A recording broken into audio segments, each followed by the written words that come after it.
Une victoire exceptionnelle de l'Olympique de Marseille ce soir, à la fois dans le scénario à la fin, Dave, et puis dans ce que ça représente pour la suite de la saison. Ouais, il y a quelque chose d'un peu fou, un peu rocambolesque, parce que il y a le scénario de ce match, le timing de ce dernier but, qui en plus est un CSC, qui est un petit peu, là aussi, un petit peu rocambolesque, et puis surtout qui s'inscrit dans une course au podium, et là en l'occurrence à la deuxième place, qui là aussi est folle d'un très haut niveau. Et franchement, quand Lopez a fait tous ses arrêts, maintenu Lyon en vie, et que finalement Lyon est revenu et peut-être même a commencé à reprendre le dessus sur la fin de match, on reparlera peut-être de la situation avec Malo Gusto, on s'est dit, bon, peut-être que Marseille, voilà, ils ont laissé passer leur chance et ça va pas être pour eux. Et vu la démonstration de Lens, tu te dis, et franchement, ils ont quand même poussé, ils sont allés le chercher. C'est costaud. Et effectivement, on en sort un peu, t'as raison, un peu chamboulé. Chamboulé. Bon, Didier a l'air quand même un peu moins chamboulé que vous, c'est l'expérience sans doute. Mais Didier, le but de Malo Gusto. Il avait d'autres trucs. Le CSC. C'est vrai, le CSC, est-ce que c'est ça qui donne aussi le côté exceptionnel à la victoire de l'OM ce soir ? C'est-à-dire que si le but marseillais sur une action bien construite, une belle frappe ou que sais-je, on est un petit peu moins sonné. C'est un peu le but de Kostadinov, si tu veux, qui pour le coup, où tout est parfait, ça n'a pas les mêmes conséquences, bien évidemment.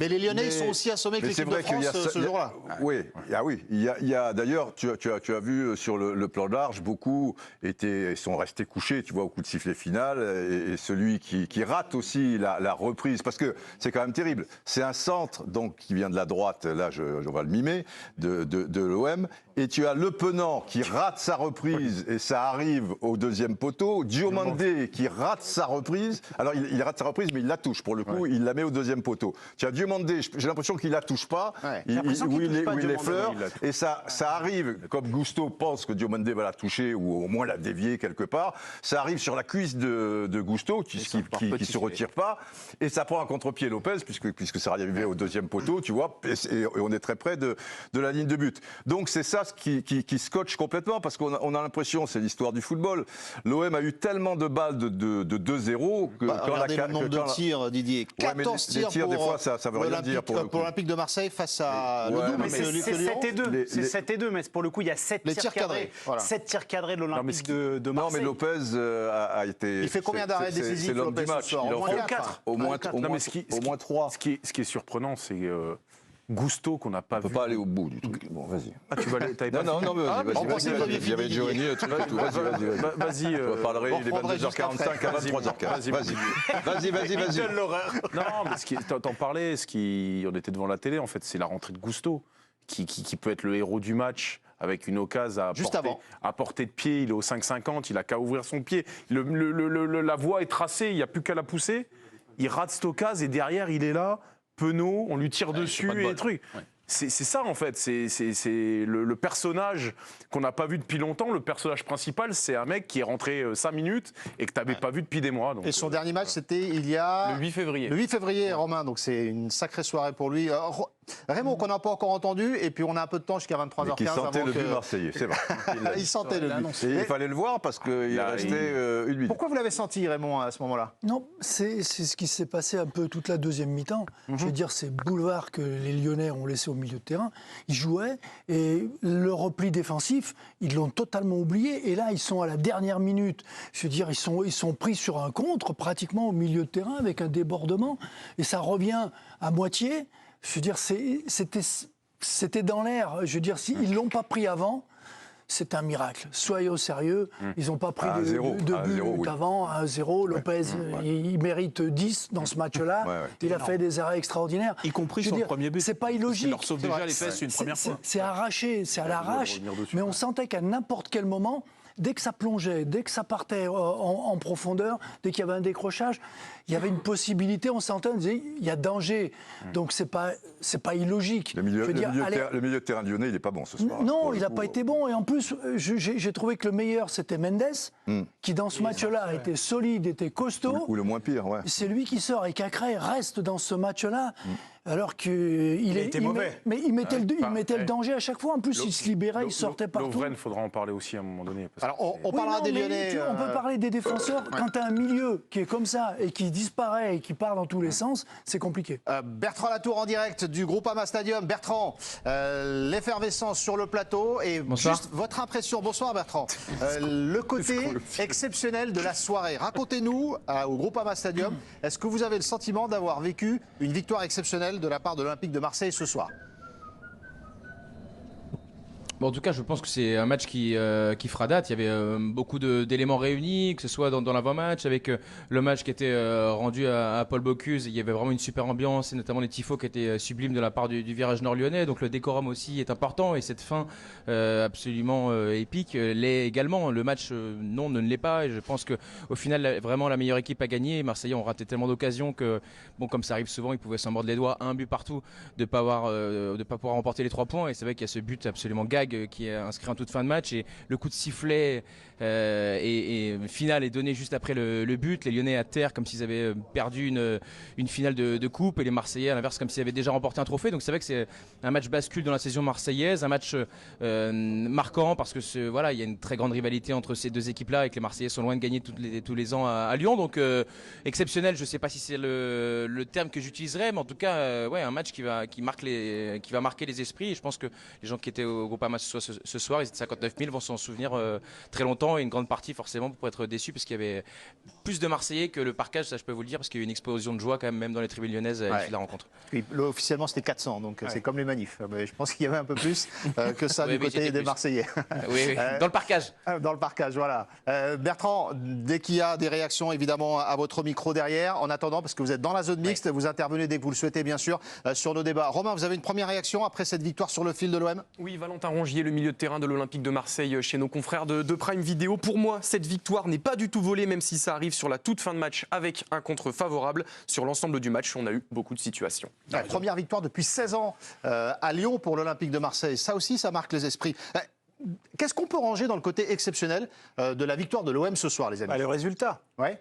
Le résultat, parce que avec la victoire, la démonstration du Racing Club de Lens samedi soir face à l'AS Monaco, si ce soir tu gagnes pas en ayant eu autant d'occasions, tu te fais reprendre à un partout, sachant que tu vas jouer Lens en plus dans 2 semaines. Je pense que voilà, ça aurait été un peu plus compliqué. Forcément, on aurait parlé des choix d'Igor Tudor, parce que au début du match, quand on voit que Balerdi est préféré à Chancel Mbemba, tu te dis il faut pas qu'il se plante. Ce truc. Comment? Il y a un truc avec en tout cas, c'était pas physique. Il y a une info qui nous échappe. Non, en tout cas, c'était pas physique. C'était vraiment un choix de la part d'Igor Tudor. Le fait que, comme d'habitude, il tarde à faire ses changements, et je trouve qu'il met beaucoup de temps à chaque fois, l'entraîneur croate. Parfois, il vaut mieux s'abstenir de faire des changements. Oui, mais bon, là, ça ne donnait pas franchement raison. Soir, le pauvre.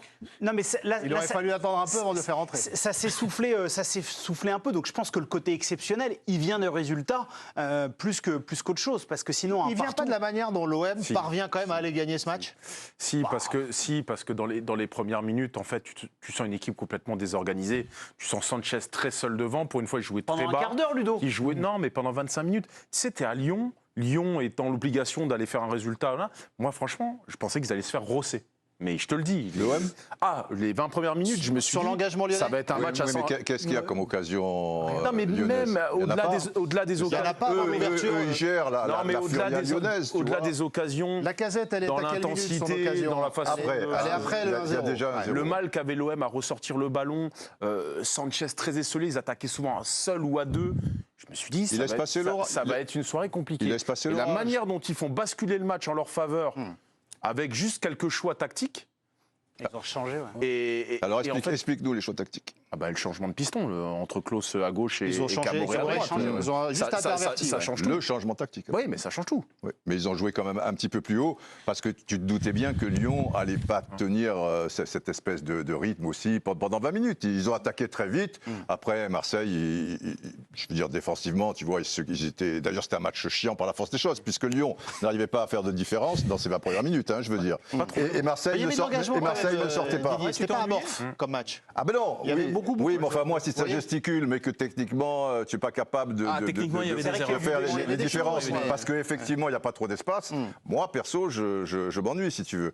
Après, Marseille, Lyon a un peu marqué le pied. Cherki, tu ne sais pas où il joue exactement, il est en soutien, il est sur le côté, il est machin. Bon, il est comme d'habitude. Tu sais pas trop. Et là, l'OM a joué 10 mètres plus haut et Lyon a eu beaucoup de difficultés. Tu sentais que ce but allait arriver. Par miracle, Lyon a la possibilité d'égaliser, mais la Casette rate. Et Marseille faisait preuve. Enfin, pour moi, ils ont fait preuve de plus de maturité. Ceci dit, ça fait combien de temps qu'ils n'ont pas fait un match comme ça, les Marseillais? Ça fait un moment.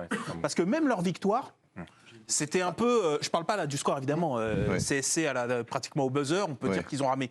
Moi je trouve que dans le jeu, quand même globalement, à part peut-être l'entame de match, globalement il n'y a pas eu photo entre les deux équipes. C'est vrai. Il y a plus de maturité quand même. T'as un trou de mémoire. Je me souviens la semaine dernière, j'étais au stade pour le coup. Marseille 3, tu nous as dit que c'était. Parce que ça sent l'attaque quand même. Non mais c'est pas ça. 3 est condamné. Je sais pas, quand j'étais à Marseille, tu nous as dit, bah non, vous pouvez pas. Moi, c'est certainement la pire équipe que j'ai vue. On est d'accord. Mais justement, mais ça, c'était par rapport à ce que Marseille ait produit les fois d'avant. Bah oui, mais non, mais bon, dès que c'est le sens de la nuance, vous savez, ça, c'est la génération Twitter en 146, il fait tout résumer. Parce que tu m'as expliqué que le Real Madrid, c'était 3 au Vélodrome. C'est pour ça. D'accord. Qui peut vraiment donner du crédit à Giovanni Castaldi? Sérieusement. Moi, j'étais là. Alors, merci Ludo. Merci Ludo. Ça, c'est les mecs qui ont perdu les duels, ils peuvent pas s'en remettre. Même une semaine plus tard, ça reste en travers. Il est 22h54, donc du calme sur ce que je vais vous demander. Vous vous souvenez du fameux 5-5 ? Ce match extraordinaire. Attendez. On va aller tuer dans le Attendez. Tu veux établir une comparaison? Est-ce que, depuis ce 5-5-là, ce sera l'Olympico qui marquera le plus les esprits? Pas du tout. Depuis, vous en voyez d'autres? Non, il y en avait avec Bielsa l'année où je crois que le but rentre. C'est Gourcuff qui marque la victoire. Voilà, Ocampos. Celui-là, il est. Là, le scénario, là, celui-là, il est exceptionnel parce que ça prive à Lyon et à Marseille. À Lyon et à Marseille. Vélodrome aussi. Ah bah non. Allez, restons à Lyon. Il y a eu des victoires de Lyon à Marseille. Restons à Lyon. Est-ce que depuis ce fameux 5-5, c'est pas le scénario et le contenu, en tout cas la fin de match? On a vu deux équipes valeureuses qui ont eu des temps forts différents. Mais la pauvreté du niveau. Là, je parle du scénario. Parce que franchement, vous êtes supporter marseillais. Vous êtes dans quel état ce soir? Vous êtes en train de faire des bons. Vous êtes supporter lyonnais. Vous êtes de 36 pieds sous terre. C'est pas toute la soirée. Je comprends là où vous voulez en venir dans le côté de la fin. Et c'est un truc de fou. Mais durant le match, et là je rejoins un peu Didier, l'intensité était correcte, mais on s'est quand même globalement un peu ennuyé techniquement. Il y a eu énormément de déchets. Il n'y a pas eu de rebondissement absolument. Je parle de scénario. Heureusement qu'il n'y a pas eu. J'étais frustré par la qualité technique. Ça devait être les ratés dans les 30 derniers mètres. Voilà. Mais je comprends pas, après Blanc, pourquoi il fait pas rentrer le Brésilien plus tôt. Si tu veux. Voilà. Et peut-être qu'il se contente de deux milieux, tu vois, et qui avec les 4 défenseurs, ça va suffire. Tagliafico qui monte de temps en temps. Et alors, mais pour le coup, Cherki qui aura une autre possibilité s'il a Gefinho, Barcola et Lacazette. Parce que Barcola, il est un petit peu dans l'axe, il a des qualités, ce jeune, tu vois. Et quand il perd des pieds avant le 1 partout de Lacazette, je pense qu'il aurait pu un peu prendre le risque, perdu pour perdu, parce que le but c'est un miracle et ça arrive à un moment où tu sens que Marseille va en mettre un, parce que chaque fois il y a des occasions, il y a des boulevards quand même. C'est un peu le paradoxe. Lyon a marqué dans la période où finalement il est le moins fort en fait. Et plutôt dans son temps fort, il a quasiment rien eu. C'est vrai, le premier quoi. Les 20 premières minutes, rien. Et finalement il n'y avait rien de très concret. Par contre, c'est vrai qu'ils y étaient dans le jeu. Voilà, dans le jeu ils y étaient, mais ils avaient rien. Mais on le sentait bien parce que l'histoire du foot te dit l'action de Klose et celle d'Under.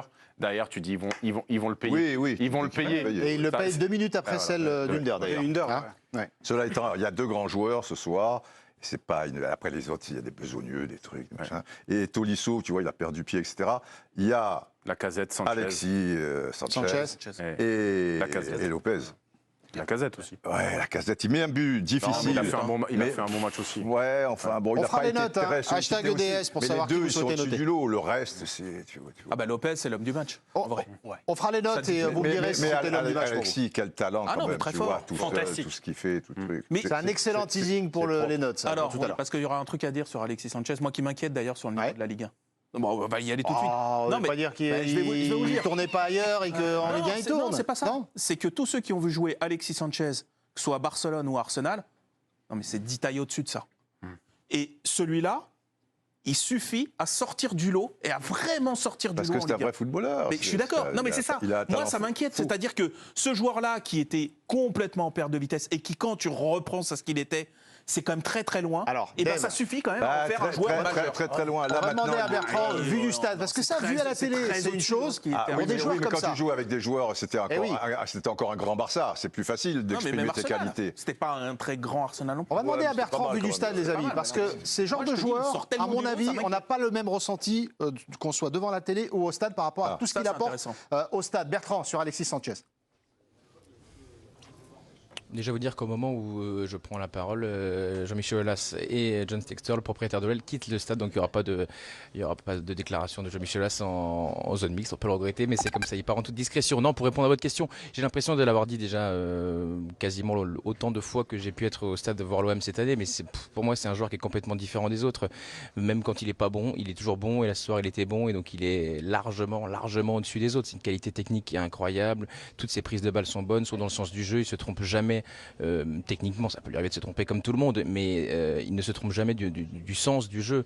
C'est un joueur qui est au-dessus. Et c'est vrai que là où, si on veut être un peu poil à gratter, et je vois là où va en venir Dave, c'est vrai que ce joueur-là soit aussi fort chez nous à cet âge-là, par rapport à ce qu'il faisait depuis un certain temps maintenant, ça pose aussi question sur le niveau de notre championnat. Mais en tout cas, c'est une bénédiction, pour l'OM de l'avoir, et de manière plus globale pour notre championnat. Et je pense que ce serait encore mieux s'il était un peu mieux accompagné, comme il peut l'être depuis le début de saison. Donc, ça dépend des fois, mais je trouve que s'il y avait encore un joueur à côté de lui, ça serait encore plus merveilleux. Mais ouais, Dieu qui fait du bien à Marseille.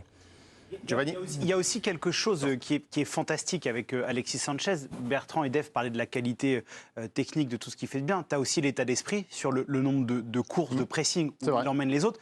Et le leader vocal qui peut être sur le terrain. Parce que quand tes copains font les mauvais choix, tout de suite, il te fait la réflexion. Ça fait que les autres, quand même, se sentent un peu plus investis, que ça tire tout le monde vers le haut. Ça, c'est essentiel. Je me souviens d'un match à Reims où il engueule Cengiz Under vraiment avant la fin de la première période. Ils reviennent bras dessus, retour des vestiaires. Et Cengiz avait haussé son niveau de jeu. C'est aussi un leader dans le jeu, mais c'est aussi un leader sur le terrain vocal. Ça, c'est essentiel quand tu as un garçon comme ça. Pour revenir à ce que disait Deb sur le championnat et la position de Sanchez, est-ce qu'on peut imaginer que s'il jouait dans un club anglais, allemand, il ne serait pas aussi bon ? Il serait pareil, c'est le même. Non, il serait sur le banc juste. C'est ça la réalité. Il était sur le banc de l'Inter. C'est des suppositions. Mais non, il était sur le banc de l'Inter, ça c'est factuel. Et c'est l'Inter, je te parle pas de Manchester City. Il a peut-être une période difficile, mais tu peux pas me dire que c'est parce que c'est le championnat. Non, tu peux pas me dire United, il était où ? Il était sur le banc. Mais regardez les matchs. À Manchester United, il avançait pas. La première ligue, ça allait trop. United était en perdition, Dave. Voilà. D'accord, donc United était en perdition. L'Inter a été championne. Ils n'étaient pas en perdition. Quand il joue dans son équipe nationale, c'est toujours le meilleur. Arsenal, il jouait. Non mais Arsenal, et ça date d'il y a combien de temps ? Mais Dave a raison. Si vous voulez, après ce qu'on vient de se farcir en Coupe d'Europe, en avoir encore une fois été ridicule, en se faisant rosser par le 6e du championnat suisse, nous faire croire que la Ligue 1 est un grand championnat, alors qu'il n'y a que 4 grands championnats, et que nous, ça c'est déjà miraculeux qu'on soit encore devant le Portugal et les Pays-Bas, il n'y a pas de souci. Mais Dave a raison d'en parler, qu'il soit bon techniquement. Non, mais attendez, on ne va pas commencer à remettre en cause Alexis Sanchez, tout ça, parce que... Mais on ne remet pas en cause Alexis Sanchez. Ils remettent en cause le niveau. Nous, on est content de l'avoir parce que tout d'un coup, en Ligue 1, on a un joueur qui est bien, qui s'épanouit, qui a du talent et qui s'épanouit dans une équipe à Marseille qui est bien faite. Et revenons sur ce match. Revenons sur ce match. On est en train de dire, non mais ça 23h01, tiens, Romain, les images du match avec vous, parce qu'on peut les revoir. Attends, quand on dit miraculeusement 5e, si on est 5e, c'est qu'on le mérite. Je veux dire, sinon on serait 6e et 7e. Le miracle, il n'est pas là. C'est que jusqu'à présent, on a été meilleur que les autres. On a été très bon. Exactement. Allez, revenons à cet Olympico, les amis, avec la victoire donc de l'Olympique de Marseille. Si vous nous rejoignez sur le fil de buts à Lyon, on était à 1 partout jusqu'aux arrêts de jeu, et ce but contre son camp de Malo Gusto qu'on va pouvoir revoir dans quelques instants. On était sur la victoire exceptionnelle de l'Olympique de Marseille ce soir. Sur l'impact psychologique de cette victoire, on en reparle ensemble juste après les images. Romain. Ouais, on va revoir tout ça pour